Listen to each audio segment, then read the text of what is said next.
जय माता दी मित्रों, आखिरकार 3 मार्च को मंगलवार के दिन सबसे बड़ा इस साल का चंद्र ग्रहण लगने जा रहा है। भारत के कम से कम 200 शहरों में ये दिखाई देगा, यानी कि 200 नगरों के अंदर ये दिखाई देने वाला है। ये जो चंद्र ग्रहण है प्राय खगराज चंद्र ग्रहण भारत में दिखने वाला है, जिसको हम आंशिक चंद्र ग्रहण भी कहते हैं। और भारत के अधिकतर क्षेत्र, चाहे दिल्ली हो, पंजाब हो, राजस्थान हो, हिमाचल हो या फिर आपका मणिपुर हो, आपको हर जगह ये चंद्र ग्रहण दिखाई देगा। साथ ही साथ भारत के साथ ही नहीं, ऑस्ट्रेलिया, न्यूजीलैंड, अमेरिका में भी ये दिखाई देगा। यानी भारत के 200 नगरों के अंदर ये रहेगा। ये चंद्र ग्रहण 3.5 घंटे का चंद्र ग्रहण है, याद रखिएगा। और ये चंद्र ग्रहण भारतीय समय के अनुसार दिन में 3 मार्च को दिन में 3:20 से लेकर और शाम को 6:47 तक रहने वाला है। यानी 3 घंटे 27 मिनट इसकी अवधि रहेगी। और जैसा कि आप देख सकते हैं, मानचित्र ए के अंदर आप दिखाई दे रहा है कि किस किस जगह पे चंद्र ग्रहण में क्या स्थिति दिखाई देगी, ये आपके सामने दिख रहा है। पूरा भारत का मानचित्र आपके सामने आ रहा है।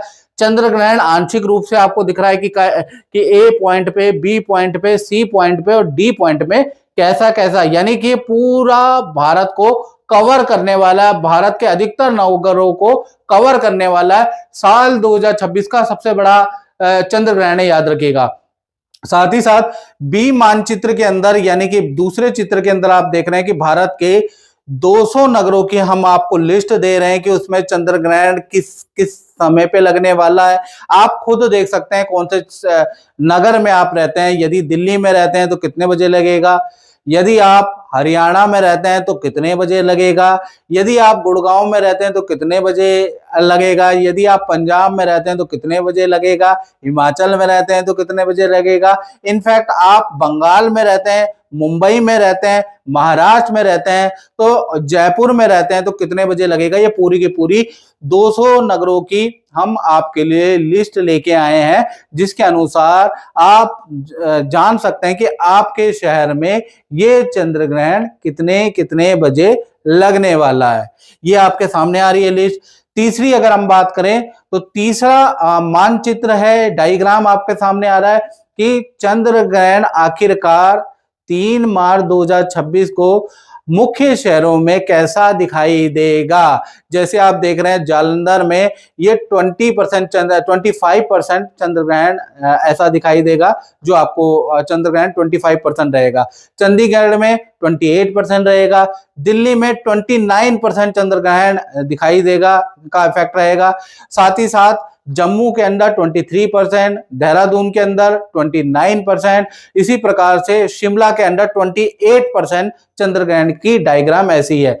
वाराणसी के अंदर सबसे ज्यादा दिखाई देगा, जो आप देख रहे हैं 65% चंद्र ग्रहण वाराणसी से आपको देख सकते हैं। यदि आप वाराणसी में रहते हैं तो अच्छे चंद्र ग्रहण के दीदार आपको हो सकते हैं। तो ये आपके सामने मानचित्र है।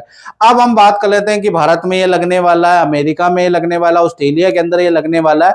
साथ ही साथ ये जो चंद्र ग्रहण है उसका सूतक काल 9 घंटे पहले शुरू हो जाता है, यानी सुबह 6:20 से सूतक काल आपका शुरू हो जाएगा।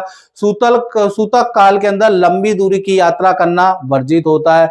नया घर बनाना, नई गाड़ी बुक करना, कोई वस्तु खरीदना खराब होता है, याद रखिएगा। साथ ही साथ नाखून काटना, बाल बनाना, मैथुन क्रिया करना वर्जित होता है। साथ ही साथ सूतक काल के अंदर जो बाल व्यक्ति हैं, बालक हैं, वृद्ध हैं या गर्भवती महिलाएं, वो थोड़ा भोजन ले सकती हैं, अपनी दवाइयां ले सकती हैं। यानी कि भोजन और दवाइयां आप टाइम पे ले लीजिए। थोड़ा बहुत भोजन खा के, अगर आपके घर में बालक है, आपके घर में कोई गर्भवती स्त्री है या वृद्ध व्यक्ति है, तो उनका खाना छोड़े नहीं। सूतक काल और ग्रहण काल में भी वो खा सकते हैं, बस सोना वर्जित होता है। कोशिश करें कि सूतक काल, ग्रहण काल के दौरान सोए नहीं। अब हम बात कर लेते हैं कि ग्रहण काल में क्या क्या करना चाहिए, क्योंकि ग्रहण का नाम ग्रहण करना होता है, यानी नेगेटिविटी को छोड़कर ब्रह्मांड में पॉजिटिविटी को ग्रहण करना ही ग्रहण होता है। याद रखिएगा, ग्रहण की यही परिभाषा है। तो ऐसे में यूनिवर्स में पॉजिटिविटी को कैसे आप अपने अंदर लाएंगे, अपने परिवार के अंदर लाएंगे, उसकी विधि क्या है? तो जब ग्रहण लग रहा हो, यानी कि जैसा मैंने आपको बताया ही है कि 3:20 से लेकर 6:47 तक ग्रहण लगेगा। उस समय पे आप घर के अंदर हवन कर सकते हैं, पितृ का ध्यान कर सकते हैं, ओम पितृ देवता भ्यो नमः, पितृ की पूजा आप कर सकते हैं। याद रखिएगा, ओम नमो भगवते वासुदेवाय, ये मंत्र का जाप आप कर सकते हैं, या ओम पितृ देवता भ्यो नमः, ये 2 मंत्र अगर आप करेंगे तो आपके घर के अंदर के में या आपके खानदान में जो भी बाधाएं, वो आपके परिवार के, आपके दादा परदादा, पितृ दोष, कुल दोष, इष्ट दोष, वो सब आपका दूर हो जाएगा और आपके घर के अंदर पॉजिटिविटी बन जाएगी। तो ऐसे में जब ग्रहण लग रहा हो तो मंदिर में ना जाके कहीं पर स्वच्छ स्थान पे आप बैठ जाएं और ग्रहण जहां लग रहा है, चंद्रमा जहां, उसकी ओर मुंह कर कर ओम पितृदेवता भ्यो नमः, ओम पितृदेवता भ्यो नमः, पितृदेवता भ्यो नमः, या ओम नमो भगवते वासुदेवाय, ओम नमो भगवते वासुदेवाय, ओम नमो भगवते वासुदेवाय, और जितना आप कर सकते हो उतना करोगे तो आपके घर के अंदर जो भी पॉजिटिविटी नेगेटिविटी है वो दूर होके घर के अंदर पॉजिटिविटी बढ़ जाएगी। तो ग्रहण काल में ध्यान करना, मंत्र जाप करना बहुत ही अच्छा रहता है, याद रखें। चलिए अब बात करते हैं कि चंद्र ग्रहण में जो ये लगने जा रहा है, इसमें ज्योतिषीय प्रभाव क्या पड़ेगा, मेदिनीय ज्योतिष क्या कहती है। तो मेदिनीय ज्योतिष के अंदर फाल्गुन मास में जब भी चंद्र ग्रहण पड़ता है तो संगीत से जुड़े हुए व्यक्ति या जो क्षत्रिय है, स्वर्ण का जाति के हैं, उन पे कुछ पीड़ादायक रहता है, कुछ उनका वाद विवाद रहता है, उनका कुछ मनमुटाव रहता है, उनमें कुछ पीड़ाएं बढ़ जाती हैं, ऐसा शास्त्र में लिखा है। दूसरा देखा जाए, मंगलवार के दिन चंद्र ग्रहण पड़ने से मध्य प्रदेश, दिल्ली, राजस्थान में कुछ उपद्रव के योग नजर आ रहे हैं, अग्निकांड से संबंधित चीजें हो सकती है, मेदिनी ज्योतिष ये बोलता है। तीसरा, पूर्वा फाल्गुनी नक्षत्र में जब भी चंद्र ग्रहण पड़ेगा तो कहीं ना कहीं कुंवारी कन्या से जुड़ी हुई कोई अशुभ सूचना आपको विचलित कर सकती है, यानी कि पूरे देश को विचलित कर सकती है। तो कुल मिला के 3 प्रभाव है मेदिनी ज्योतिष के अनुसार। अब राशियों पे क्या इफेक्ट पड़ेगा इसके बारे में मित्रों हम चर्चा करेंगे। ये जनरल प्रेडिक्शन होती है। यदि आप परेशान हैं, देश में रहते हैं, विदेश में रहते हैं और अपनी कुंडली दिखाना चाहते हैं तो 7210124289 मेरा नंबर तो आप जानते हैं, उसमें नाम, date of birth, time of birth, place of birth भेजकर मुझसे आप कुंडली दिखा सकते हैं और अपनी समस्या का समाधान ले सकते हैं। चलिए ग्रहण के बारे में चर्चा कर लेते हैं। सबसे पहले 12 राशि में से मेष राशि पे इसका जो प्रभाव पड़ेगा, कहीं ना कहीं खर्चा आपका 40 दिन तक बढ़ जाने वाला है, क्योंकि ग्रहण का प्रभाव 40 दिन तक पड़ता है। बिजली मशीनरी पे आपका खर्चा रहेगा, व्यापार काम में बड़ी कठिनाइयों का सामना आपको करना पड़ेगा। तो ग्रहण का इफेक्ट बहुत अच्छा नहीं है। तो ऐसे में आपको 1.25 किलो चावल जरूर दान देना चाहिए ग्रहण खत्म होने के बाद। तो दूसरा, अगर देखा जाए वृषभ राशि के बारे में बात करें, आपके लिए ग्रहण का इफेक्ट बहुत अच्छा है। धन का लाभ 40 दिन के अंदर होगा। पद, प्रमोशन, करियर में कोई ना कोई बड़ी अचीवमेंट आपको मिलेगी। रुका हुआ काम, रुकी हुई डील आपकी बनेगी। तो वृषभ राशि को कुछ करने की जरूरत नहीं है। बात करें मिथुन राशि की, तो मिथुन राशि का भाई आपका अचानक स्थान परिवर्तन या कार्य एकदम से आपको छीन लिया जाएगा, पावर आपसे छीन ली जाएगी, यानी कुछ ना कुछ आपसे छीन लिया जाएगा। स्थान परिवर्तन के योग बनते हैं। पुलिस के, सरकारी कष्ट में दौड़ना भागना रहेगा आपका। तो तुरंत ही ये ग्रहण निकलने के बाद 1.25 किलो चावल भाई मंदिर में जाके दान दे के आए, गरीब को दान दे के आए। इसी प्रकार से मिथुन के बारे में बात होगी। कर्क राशि के बारे में बात कर लेते हैं। इनके स्वामी चंद्रमा है। हल्की चोट 40 दिन तक आपको लग सकती है। धनहानि के आपके योग बनते हैं, या मानसिक रूप से आपके झगड़े बहुत होंगे। पति पत्नी रिलेशनशिप में वाद विवाद ज्यादा रहेंगे। आपको भी चंद्र ग्रहण का के बुरे प्रभाव से बचने के लिए आपको 1.25 किलो चावल भाई दान देने पड़ेंगे, नहीं तो इसका इफेक्ट आपको लगेगा।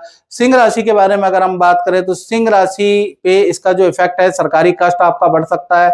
वाहन, बिजली पे आपका खर्चा होगा। हल्का पैर में चोट लग सकती है। आपको भी 1.25 किलो चावल दान देना पड़ेगा और ये किसी गरीब को दें ग्रहण खत्म होने के बाद। इसी प्रकार से कन्या राशि के बारे में बात करें तो कन्या राशि के लिए भी ये ग्रहण का फल बहुत अच्छा नहीं है 40 दिन तक। करियर में बहुत ज्यादा कठिनाई रहेगी। करियर में काम बिगड़ते हुए नजर आएंगे, अशुभ सूचनाएं मिलेंगी, ऑर्डर कैंसिल होंगे। थोड़ा सा ग्रहण जब ये खत्म हो जाए उसके बाद आपको क्या करना है, 1.25 किलो चावल उसको तुलवा के और किसी गरीब को दान दे दे या मंदिर में दान दे दे, ग्रहण का प्रभाव आप पे कम लगेगा। इसी प्रकार से तुला राशि के बारे में बात करें तो तुला राशि के लिए ये ग्रहण का प्रभाव अच्छा है। धन का लाभ होता हुआ नजर आ रहा है, परिवार से मिलन होता हुआ नजर आ रहा है, परिवार के साथ में कोई खुशखबरी मिलेगी, आपका रुका हुआ कोई काम बनता हुआ नजर आ रहा है, परिवार के साथ में या परिवार के सदस्यों के साथ में कहीं घूमने का प्लान भी आप कर सकते हैं 40 दिन में। तो तुला राशि के लिए इफेक्ट बहुत अच्छा है। इसी प्रकार से हम वृश्चिक राशि के बारे में बात करें तो कहीं ना कहीं संतान संबंधी परेशानी, संतान को हेल्थ के इश्यू रह सकते हैं, वाहन और बिजली पे खर्चा हो सकता है। आपको भी 1.25 किलो चावल ग्रहण के बाद तुलवा के दान देना है। इसी प्रकार से धनु राशि के बारे में बात करें, आप पे पॉजिटिव इफेक्ट है। अचानक तीर्थ यात्रा के आपके योग बनते हैं।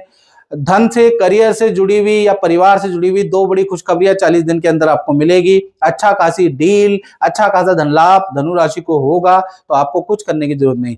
मकर राशि के लिए भी ये ग्रहण पॉजिटिव रहेगा 40 दिन तक। पार्टनर के साथ में अनबन खत्म होगी, पार्टनर के साथ में यात्रा के योग बनते हैं। आपको कोई धन का, पद का लाभ होगा, अच्छा आपका काम बढ़ेगा, रुका हुआ धन, रुकी हुई डील आपको मिलेगी। तो मकर राशि के लिए भी बहुत अच्छा ये ग्रहण रहने वाला है। कुंभ राशि, इसी राशि पे ये जो 3-4 ग्रह एक साथ आएंगे, सूर्य, बुध, शुक्र, मंगल, राहु की युति यहीं पर बनेगी, तो सरकारी कष्ट के आपके योग बनते हैं। साथ ही साथ काम में कठिनाइयां आपकी रहेंगी, वाहन पे आपका खर्चा बहुत ज्यादा रहेगा और संतान से संबंधित कोई ना कोई बैड न्यूज सुनने को नजर आएगी 40 दिन में। तो आपको क्या करना है, कुंभ राशि को ग्रहण खत्म हो जाए तुरंत 1.25 किलो चावल तुलवाइए और मंदिर में या किसी गरीब को दान दे के आइएगा, तो ग्रहण का इफेक्ट इमिडिएटली आप पे कम होगा। मीन राशि के बारे में बात करें तो चंद्र ग्रहण का प्रभाव बहुत अच्छा है। करियर में आपको गुड न्यूज मिलेगी, पद धन का आपको लाभ मिलेगा, परिवार से संबंधित कोई खुशखबरी आपको मिलेगी, परिवार सदस्य से कोई खुशखबरी आपको सुनाएंगे, तो 40 दिन आपके रुके हुए काम बनते हुए नजर आएंगे। तो ग्रहण का प्रभाव आपके लिए बहुत अच्छा है।